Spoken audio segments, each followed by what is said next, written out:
So, how was your dinner, Lonnie? Was it good? Was it good? Are you happy? Yeah, you're happy. Mama's not home yet. She's out playing right now. So I wanted to talk a little bit about Wi-Fi and my setup, and I think you guys will probably like it quite a bit. So my setup is actually very cool, as you can see with the TV behind me. I can, and I will show you, I'll put it in the background here. So I can go to Netflix and I can play stuff. And you can see it's pretty fast too, pretty quick. And I'm inside of an RV park, which is not real typical for most people that have experiences with RV parks. They really don't work too well. So I'm going to give you kind of an insight on what I'm doing and how I'm doing it. So the first thing I probably need to mention is when it comes to Wi-Fi, the whole idea is a lot of times we can see Wi-Fi on our laptops and computers. But the problem is we're inside this, big, beautiful can with great artwork, of course. And so we can see the signal because they're blasting it out. They have these great access points around the park. But the problem is we can't have computers and phones and all these other devices can't get out of the big metal can that we're in, or the structure in general. Or there's a lot of other people trying to do the same thing, and they're shooting out lots of signals. So it's kind of like being in a crowded room, if you think about it. So if they have a big giant speaker system, professional speaker system, which is their Wi-Fi broadcast system, and it is just spraying stuff out, and then you have all the people around it and everybody's talking, right? You have background noise. And so that's where kind of the issues happen, is that your signal gets drowned out in the background noise. So the question is, how do we get around this? So what we need to do is we need to look at a couple things. We need to look at getting the signal outside the coach, and having the ability to transmit it at a fairly high power out to the access point, and then be able to listen for the returns. But it has to be, again, bidirectional. That's the whole idea of that communication. So I'm using a company called Ubiquiti, and I'll show you what I have here. So I will show you my setup outside, but I'm going to go ahead and show you this. So this is a Ubiquiti NanoStation M2. They make two different versions of this. They make a smaller version, which is perfectly fine and works good. Has a little bit lower gain antenna. And then they make this one, which is a little bit higher gain antenna. They both do the same exact thing. They both can be programmed the same exact way.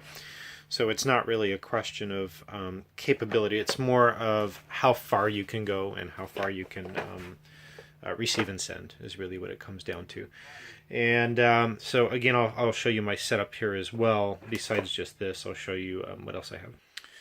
So the network topography on this is pretty basic. Is that these are called PoE supplied units, and that means power over Ethernet. So it's a standard Ethernet cable that also carries power.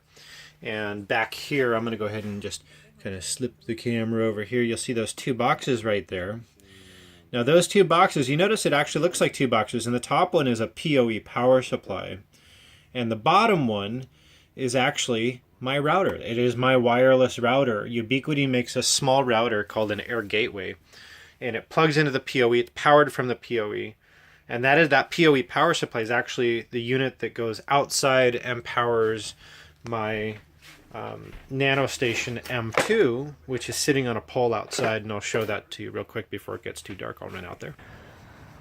So outside here, and if I go to the back of the coach, you'll see this. And if we look up, right up there, I have a pole, and up there is my NanoStation. Now, nice thing, these poles, this is by a company, and I'm gonna look, it's called Poles and Holders, RV mounted flagpole holders, and you can look those up, and they're very, very cool, and they go up to 22 feet, I think it is. So you can see there's a mount there, and there's a mount up there, right up there. And so it's good. Now I have 3 sections sent down, extended up, so it's not full 22 feet. It sways a little bit. Then I have my cable going through the center of the pole, goes down, and then I have a plug. If we look right under there, I have a waterproof plug that I've installed. That in turn, because I wanted to be able to just plug my unit in, it's real easy to take it and unplug it and put it in the back of the RV. So from that waterproof box, it goes up inside my ladder, goes to the roof, runs over on the roof, and then pops down right above the television, and I have a waterproof box up there. Be very careful about making penetrations into your roof, and it voids your warranty. So if you're going to do it right. Okay, so I'll show... sorry, covered in lawns there.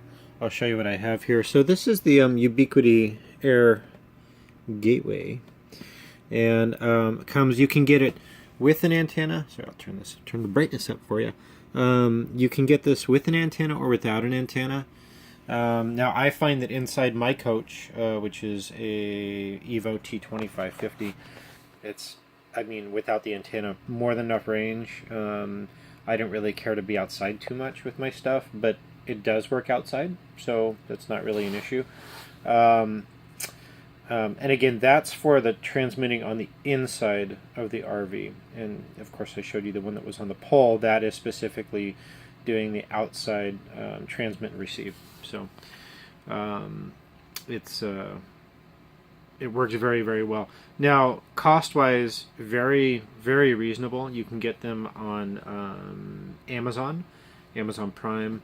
I think the Air Gateway is about $30, and if I recall, the NanoStation M2 is about $85. So, I mean, you can have a pretty, I mean, it's basically a really professional setup for pretty reasonable, and it works very, very well. I'll do a video on the setup here shortly, and that way, kind of people have an idea how to get it moving. I will say this, so the setup, once I install the antenna outside and I have the pole going, and the pole is up, I can go on my pad or my phone, and I can go ahead and set it up to align the antenna. I have to choose the access point, put in the password if there is a password, and then align the antenna. It has a meter setting, and I just turn the pole very simply and try and get the best numbers I can. So, I mean, it takes me 5 minutes to set up, if that, once I get into the park, and once you get good at it, I mean, it can go even quicker than that.